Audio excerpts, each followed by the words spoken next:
Thank you. Thank you very much. Mr. President and Madam Speaker, Madam Chief Justice, distinguished members of the 131st Legislature, and members of my extraordinary cabinet and honored guests, thank you for joining me tonight.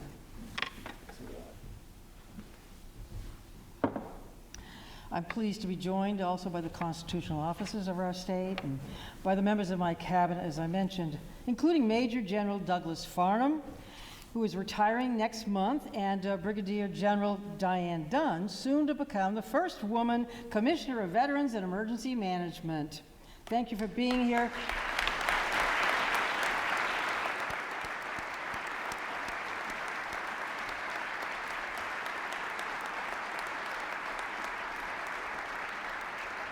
Please join me in recognizing Major General Farnham's nearly 40 years of decorated service and in welcoming Brigadier General Dunn again.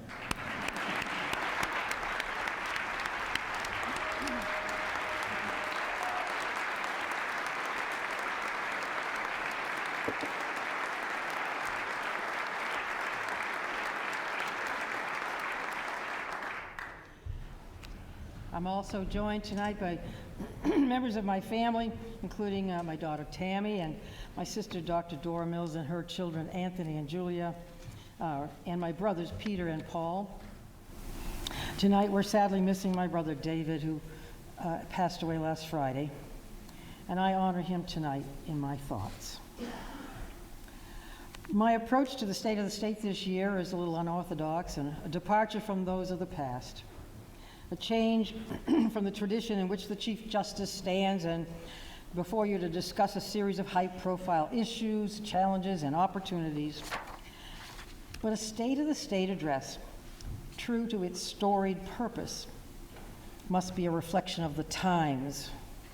These times, especially these past few months, have been anything but normal for Maine. Maine people value straight talk, so I'll put it to you straight. We have had a very rough couple of months. We've been sorely tested time and time again. And we have some pretty serious stuff to talk about. In late October, a gunman took the lives of 18 innocent citizens from ages 14 to 76 and injured many more physically and emotionally in an act of senseless and unconscionable violence that devastated our communities and shook our sense of security. The worst mass shooting in Maine history, the 10th worst in our nation's history. Then in December, another traumatic event hit us as heavy rains and powerful winds brought massive flooding that destroyed homes and businesses, roads and bridges. 4 people lost their lives.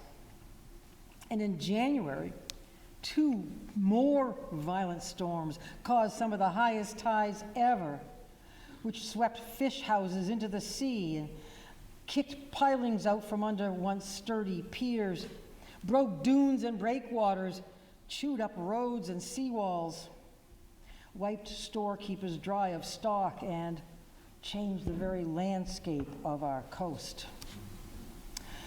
These things break our hearts. Now, Maine people do not welcome crisis or disaster, but we will always rise to meet them. And in these difficult times, when it sometimes feels like we have little control over our fate and our future, the people of Maine have banded together in support of one another and our communities and our state like never before. And it is because of Maine people, because of their undying and unyielding resilience and resolve in the hardest of times, that the state of our state is strong.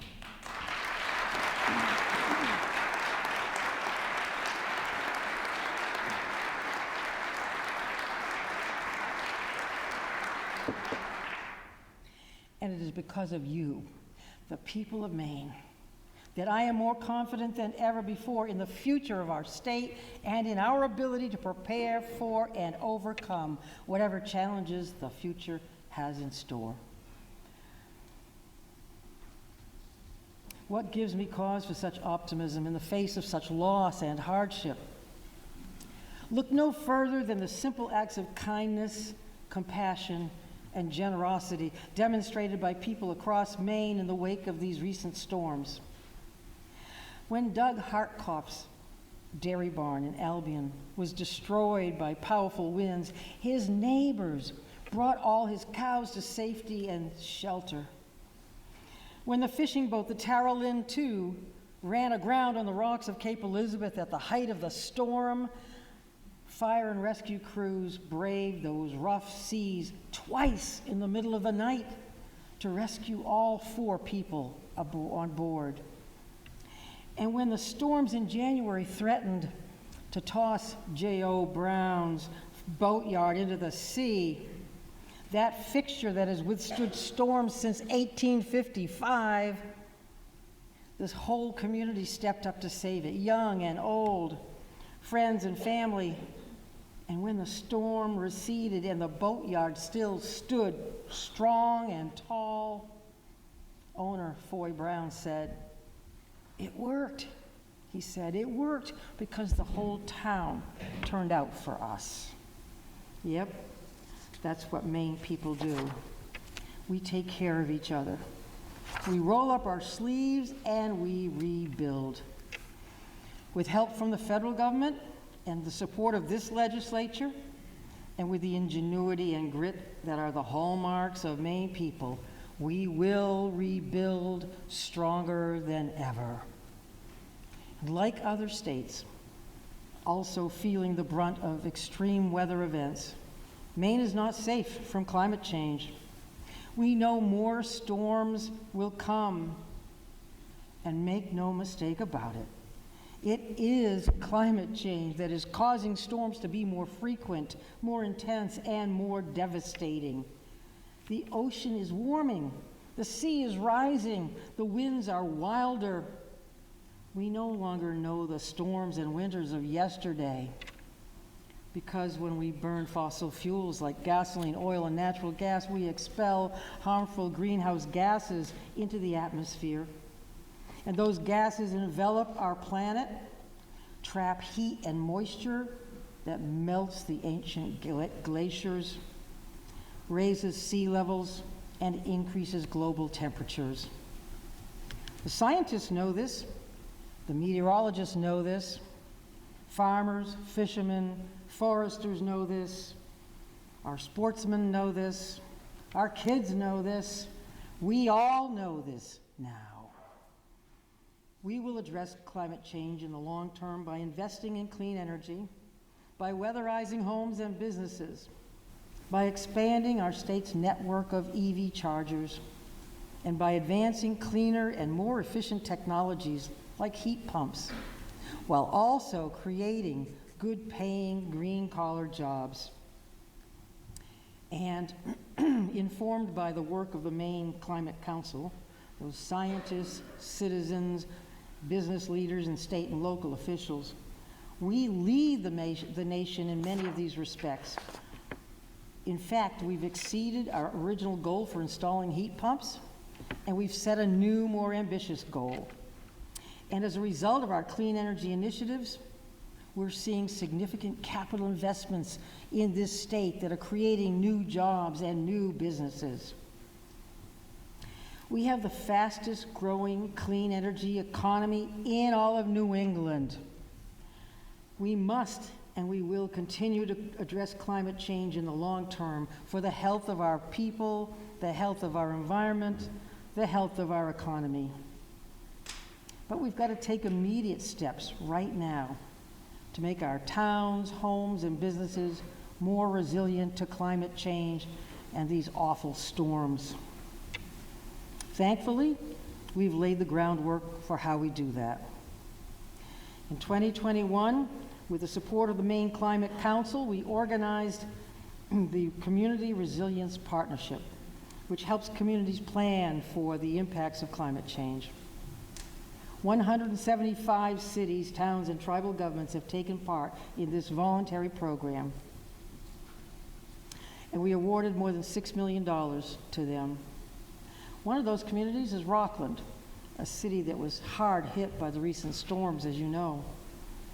Recognizing that its waterfront piers and seawall are deteriorating and in need of repairs, even before the storm, these resiliency funds, they used not only to plan for the rebuild of the pier and seawall, but they use them to make long-desired improvements to public spaces and infrastructure. Having that plan in place gives Rockland a clear path towards obtaining other available funds and to protecting and strengthening its downtown waterfront. This is important work.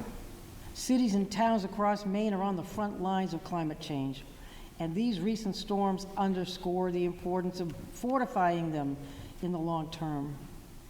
And so tonight I'm proposing to add $5 million to our Community Resilience Partnership to allow another 100 cities, towns, and tribal governments to identify their vulnerabilities to extreme weather events and to be ready for the next storm, the next flood, the next washouts, the next threats to our bridges, piers, and homes.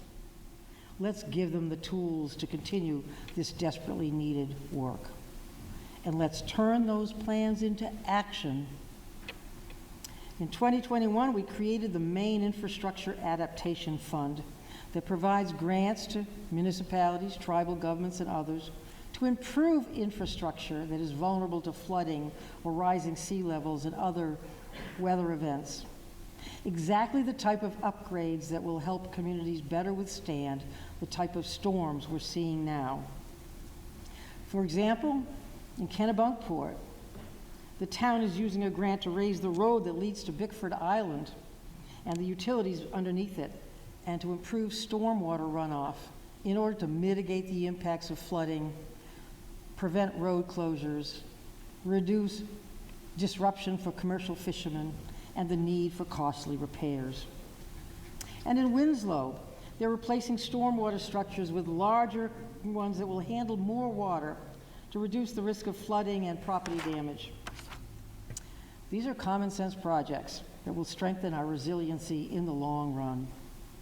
And tonight I propose that we bolster this infrastructure fund with $50 million from our record high rainy day fund to allow Maine communities to build and rebuild infrastructure, roads, culverts, working waterfronts, stormwater systems, make them tough enough to withstand the impacts of climate change. Essentially, I'm talking about taking from the rainy day fund to respond to some pretty rainy days we've had and some pretty rainy days ahead.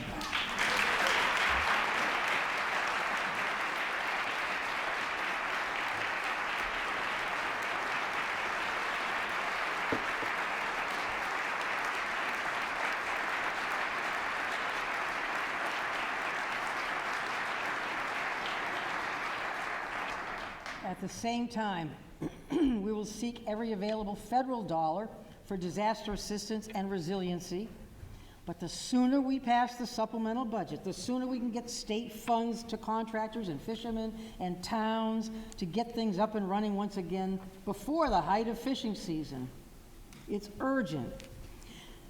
And as we recover and rebuild from past storms, as we prepare for those to come, so too will we recover and repair from those shocking events that have threatened our personal security, our community safety, the very character of our state. It is time to have a conversation about violence. Violence in the media that pervades our subconscious. Violence in homes, streets, towns, and schools. Violence in America, violence abroad, violence that has been an all too common and all too wrong way to resolve differences. Violence that we know all too well this past year on a scale previously unknown to us. On Monday, October 23rd, We boasted that we were the safest state in the nation, with the lowest violent crime rate in the country, according to the FBI. We relished the easy comfort of this brand that attracts people to our state, the sense of personal safety, along with our natural beauty and the sense of place and community unmatched in other parts of the country. But on October 25th, everything changed. Folks at Just in Time Recreation and at Schmenge's Bar and Grill in Lewiston, just doing what many people in Maine do all the time, bowling with their kids, enjoying a cold beer and a game of cornhole after work, spending time with family and friends. Those people had their lives shattered by gunfire. Darkness descended on our state. 18 people lost their lives to a senseless act of violence. Many others injured. Tens of thousands of people sheltered in place for several days. Restaurants, shops, retailers, public buildings were shuttered. College students locked themselves in libraries and dorms and classrooms. Our streets emptied, and an eerie pall of silence enveloped our state. But those moments of darkness were also punctuated by great heroism. Heroism when Jason Walker, Michael Delorier, and Joe Walker each rushed the shooter in a courageous attempt to stop him and lost their lives.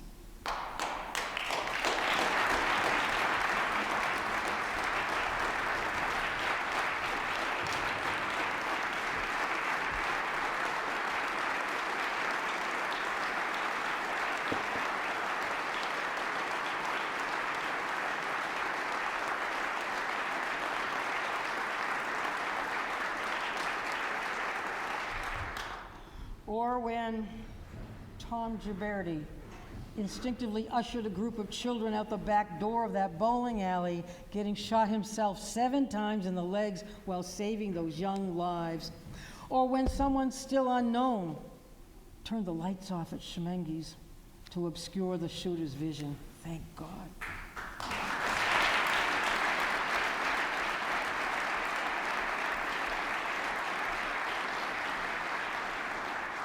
And there was heroism as first responders came from far and wide to help, and when every doctor, nurse, and healthcare worker at Central Maine Medical Center answered the call and came running and did everything they could to save lives.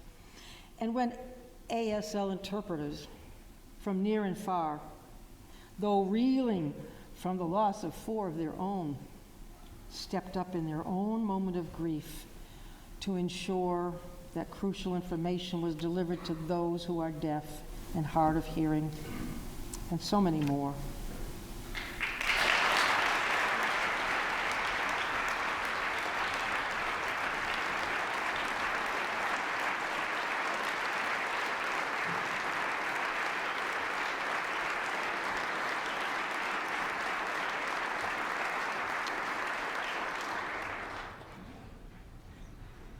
Ordinary people demonstrating extraordinary courage, an example of the resilience and resolve of Maine people. And tonight we are joined by Tom Ghiberti and by Lewiston Police Chief David St. Pierre, Lisbon Police Chief Brian McGee, Maine State Police Lieutenant Colonel Brian Scott, all of whom worked with an incredible team of state, county, local, federal officials, and by our wonderful ASL interpreters, Regan Thibodeau, Amanda Eisenhart, and Julia Schaefer, who remain on the job today. Thank you. Thank you, Tom.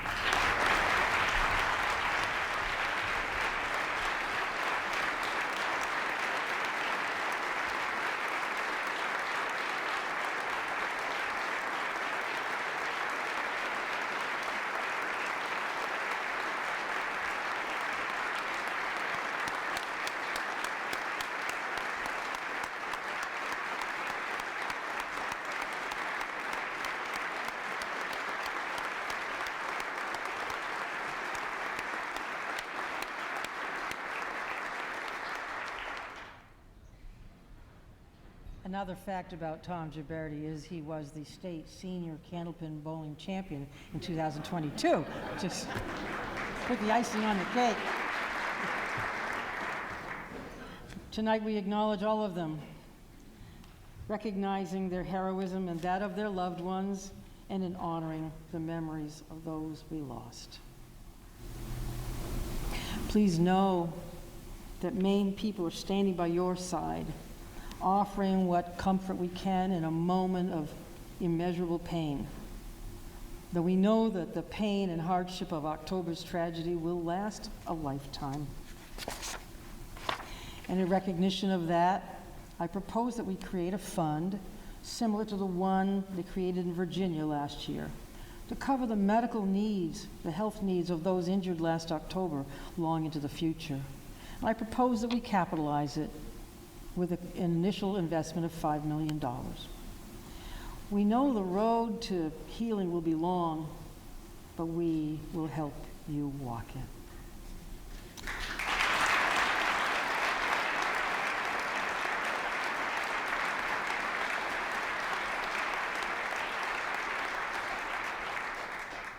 We also know that many people in Maine still feel a lingering sense of anxiety and vulnerability, a feeling of being unsafe. Our calm complacency has been shaken to the core. Now, I know there are some who may prefer to consider the shootings an aberration, the product of one unstable individual who went on an unconscionable rampage that is unlikely to reoccur. But hey, many people felt it was unlikely to occur before October 25th. And honestly, the hope that it won't happen again is of little comfort to the children, the grandchildren, the wives, partners, and parents who in an instant lost a child, a spouse, a breadwinner, a staple of the community, and who now face an uncertain future without them. It gives no comfort to the people of our second largest city and its surrounding towns, or to all the businesses, schools, shops, and homes where a shooter on the run required them to shelter in place for 48 long hours. It gives no comfort at all to the people last April who were shot by a violent felon recently released from prison while they were simply driving down a public highway, minding their business. This after he had already killed his parents and 2 other people in their home.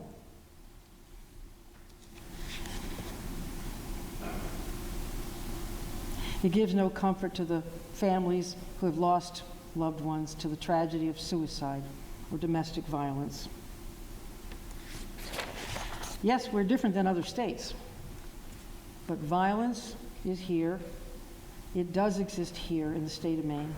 And it strikes at the very heart of who we are and everything we hold dear for this precious place we call home. I've heard some say that no matter the law, a dangerous person will always find a way, and no new laws can prevent that. There is some truth to that. A person who's intent on doing harm to himself or themselves or others, for whatever reason, may well succeed.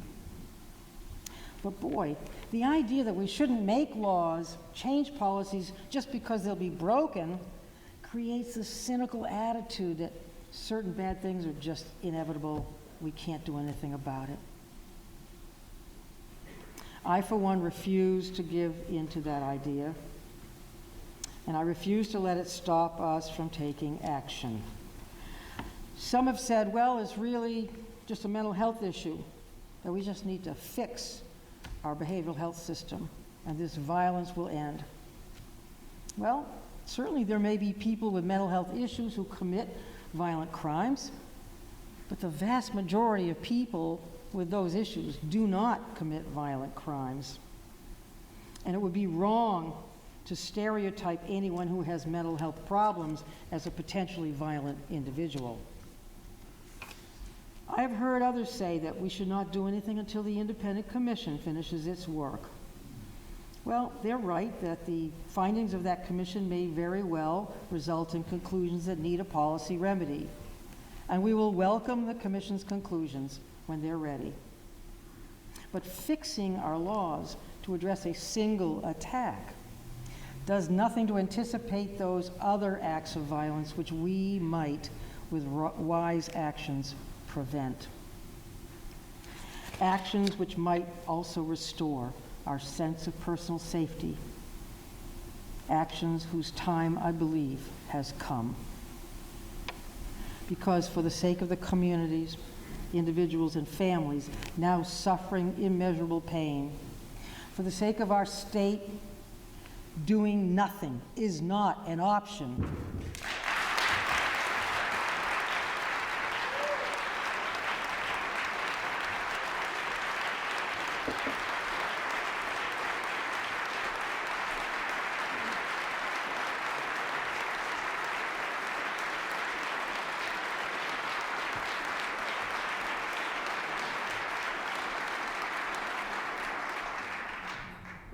Throughout my time in office, I've tried to bring people together, lawmakers and law enforcement, public health, and others, to achieve enduring reforms that strengthen public safety, that protect our constitutional rights, and that honor Maine's long-standing outdoor traditions.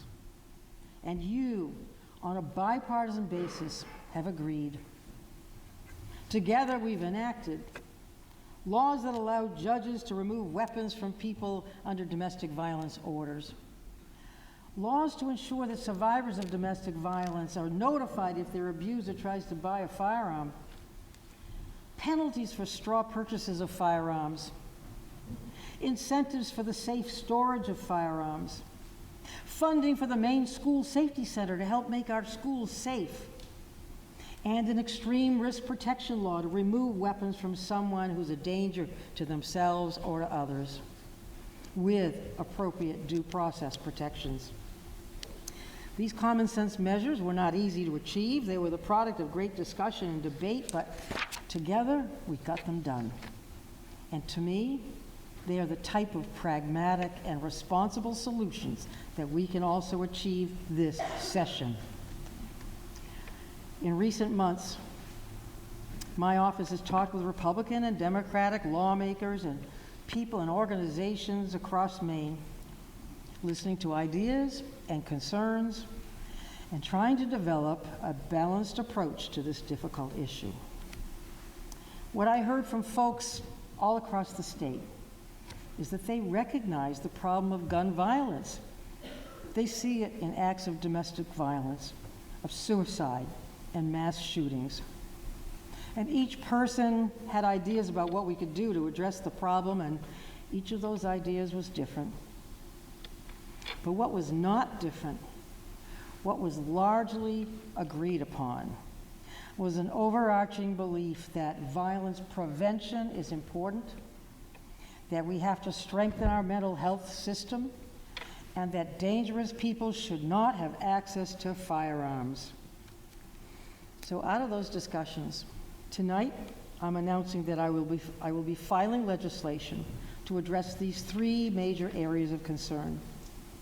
Legislation that would implement meaningful public safety protections, that would honor the rights afforded by our state and federal constitutions to safe and legal gun ownership, and that will uphold our state's long-standing outdoor heritage.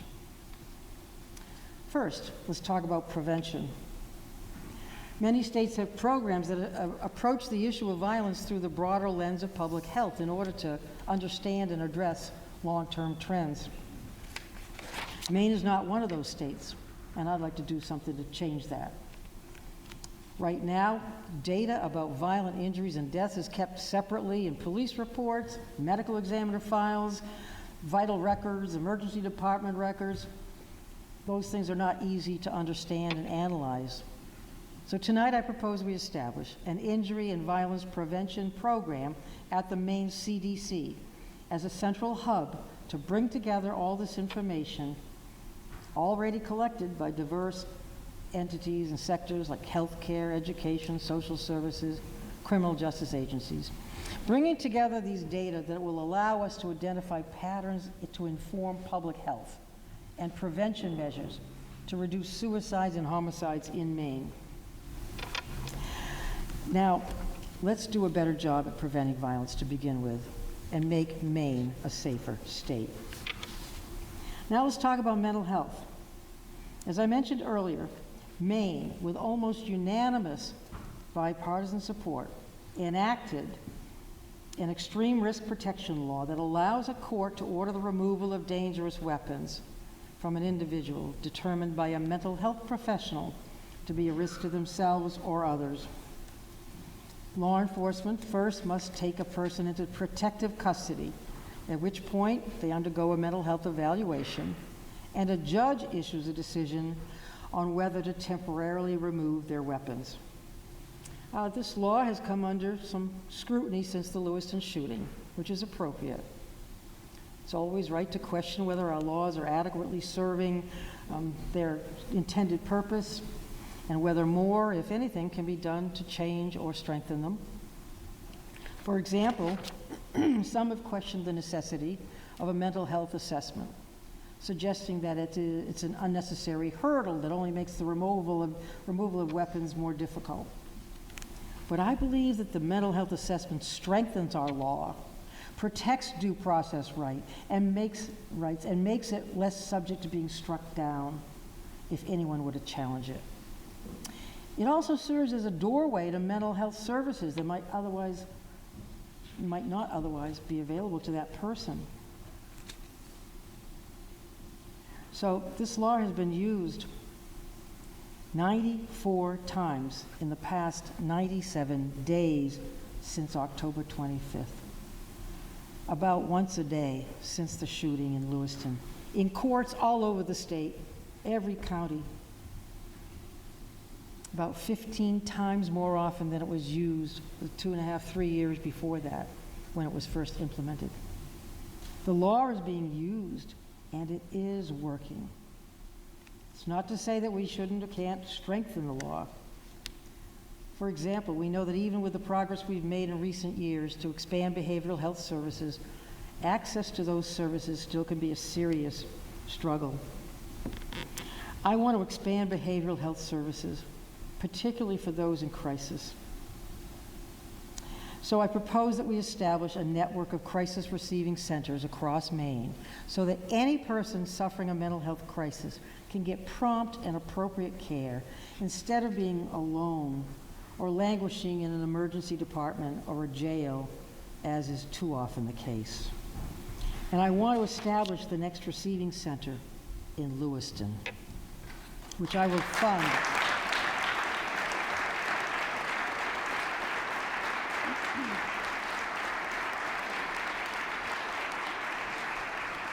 And we will fund it in the forthcoming supplemental budget. My bill will direct the Department of Health and Human Services to expand these receiving centers over time into a broader network and provide greater access to services for people. We know those centers work. My administration, with your support, opened the first center in Portland in February 2022. In 20 months after that, nearly 3,000 people visited the center to get help and resolve a crisis. Since then, we've also announced plans to create a hybrid crisis receiving center in Kennebec County that offers substance use treatment as well. Crisis centers, crisis receiving centers work. Let's build on them. Now let's talk about how we can keep weapons out of the hands of people who shouldn't have them. We know that in the case of the Lewiston shooter, law enforcement officers were not able to take him into protective custody to initiate our extreme risk protection law to remove his weapons. Whether law enforcement could have or should have done something different is a question that is being heavily scrutinized. But to me, the fact that they were not able to do that also reveals a gap that must be addressed. What happens in the circumstance when a law enforcement officer knows where a person is, knows they're in trouble, causing trouble, but is unable to take them into protective custody and still believes they pose a likelihood of serious harm to themselves or others? My proposal will close that gap by allowing law enforcement to seek the approval of a judge in unusual circumstances to take a person into protective custody and if deemed dangerous by a medical practitioner and a judge, remove their weapons pending a full court hearing. This will remove a barrier by providing law enforcement with another tool to find the person with a court order to ensure that someone's taken into protective custody and their weapons are removed. Well, this will strengthen the ability of law enforcement to remove weapons from dangerous people who already own them. What about preventing dangerous people from getting a weapon in the first place? I think we can address this too. When a person is subject to our extreme risk protection law, their name is entered into a national database of persons prohibited from having firearms, a database which includes convicted felons and people subject to a domestic violence order, among other things. In other words, people who we can all agree should not have a dangerous weapon. This is a process that works well if the individual attempts to buy a gun at a federally licensed firearm dealer, your local gun shop or Cabela's or LL Bean, for example. There, the dealers are required to verify that a person is legally allowed to buy a weapon through the National Instant Criminal Background Check System, or NICS. If that person is in NICS, then they're a prohibited person, and the system flags them, the sale is denied. But it's not a process that works well when that very same person can walk out of the gun shop and go to Facebook Marketplace or Craigslist or Uncle Henry's and buy through private commercial sale the same weapon they were just denied, a weapon they're not legally allowed to have. In 2016, the broad question of universal background checks was put to Maine people through referendum, whether they wanted to close this so-called private sale loophole. At the time, people rejected it. And that vote has framed my approach to the larger question since then, frankly. But now, in the aftermath of the violence we have seen across Maine, I've asked myself whether this approach is still the correct one. And I've arrived at the conclusion I don't know how we can allow people who legally cannot have guns to buy them through a private sale and pose a risk to themselves or the public. And I do not know how we can hold commercial sellers to a higher standard while allowing an underground market of private commercial sellers to advertise guns for sale without any restrictions.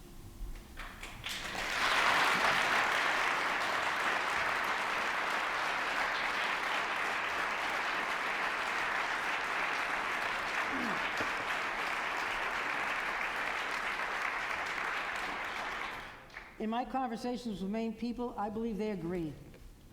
People who can't legally own guns should not have such easy access to them. And I believe the time has come to address the issue of private gun sales. So I propose two things.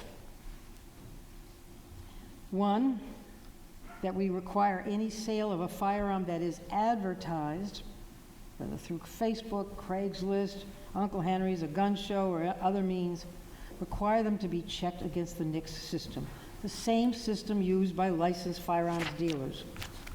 In doing so, we will ensure that when a gun is sold through an advertised sale, it cannot be sold to someone who's prohibited from having a firearm. Now, secondly, you're probably wondering, well, what about sales that are purely private and not advertised? It's a good question, and that's one I've thought a lot about too. Because these are the kind of transfers that are most often from one family member to another, from one trusted friend to another, from a neighbor to another. In other words, the type of sale or safe transfer among law-abiding gun owners that is common in our state. We have to acknowledge that someone could sell a weapon, again privately and unadvertised, without knowing whether the buyer is legally allowed to own a weapon. So I want to encourage people to make damn sure that if they're selling a firearm to someone they don't know, they should know that that person is legally allowed to own a gun. And that's something we can do in a way that respects our long-standing tradition of passing down family firearms from one generation to the next, or from one law-abiding gun owner to another. Now, please forgive me in advance. swear the former Attorney General in me is going to come out.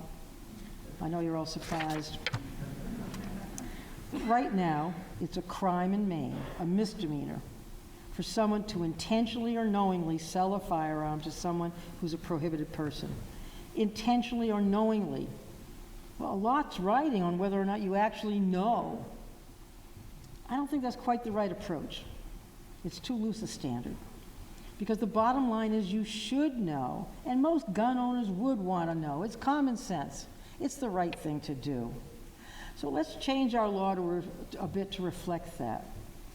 Tonight I am proposing that we expand our law, improve it, by adding the term recklessly to intentionally or knowingly, making it a stronger standard and making it easier to successfully prosecute someone who does sell a gun to someone who's prohibited, not allowed to have a gun. And then on top of that, I propose we toughen the law to make that type of illegal sale a felony, not just a misdemeanor. What does all this mean in practicality? Well, it means if you're transferring a firearm to a relative or a friend you know is allowed to own one, you have nothing to worry about. Nothing changes. The long-standing tradition in Maine remains the same. It also means, look, if you're selling to a stranger, you should perhaps visit a licensed firearm dealer to check the NICS system and make sure they're not a prohibited person, because I'm sorry, I just didn't know. Just isn't going to fly like it used to. And you wouldn't want a felony charge and the possible prison time that comes along with that. Nor would you want to be the one who made a sale to someone who then goes out and does something terrible. Now, I know it's quite a bit of stuff, so let me recap. Let's strengthen violence prevention by establishing an injury and violence prevention program at the Maine CDC. Let's expand our crisis mental health systems. Let's keep weapons out of the hands of dangerous people by strengthening our extreme risk protection law and by requiring those who advertise guns for sale to check the NICS system, and by toughening our law that already makes it illegal to transfer a firearm to a prohibited person. Prevention, mental health, keeping weapons away from dangerous persons, that's what my proposal boils down to. Now, I recognize that on the one hand, this legislation may be too little to those who believe that more is needed, while on the other hand, it may be too much to those who believe the opposite. But violence is not a simple problem, and the remedy is not a simple, single measure. And these proposals, I believe, represent progress, and they do not trample on anybody's rights. They are practical, common sense measures. They are not extreme or unusual. They are not a cookie-cutter version of some other state's laws.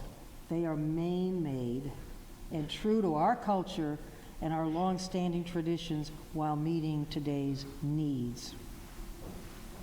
If you are a law-abiding citizen who owns firearms in Maine, you will have nothing to fear.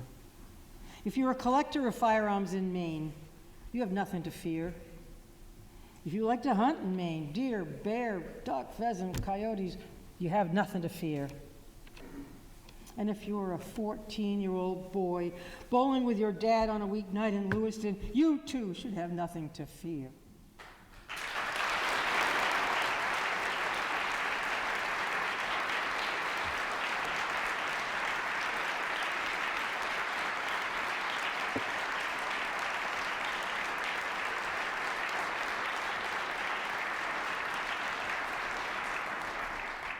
If you are a truck driver, a postal carrier, or an ASL interpreter with a young wife and 4 kids at home, or a delivery driver taking an evening off to play cornhole with friends, you should have nothing to fear. If you are a 35-year-old father of 2 with another on the way who just got his bachelor's degree from USM, out for a bite to eat with friends, you should have nothing to fear.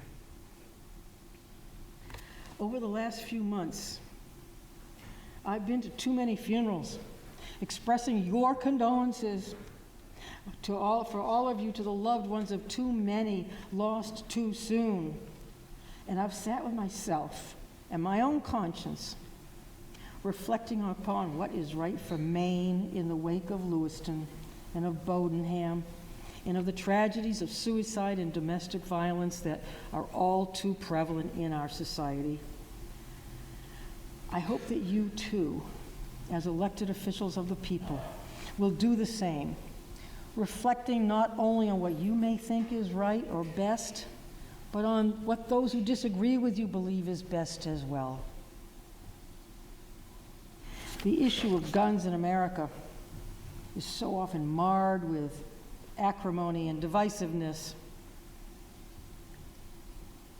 tending to polarize people of goodwill, further entrenching people in already deeply held beliefs and positions, hardening our uncharitable opinions of one another, and widening a great divide that only serves to immobilize us and obscure reasonable solutions.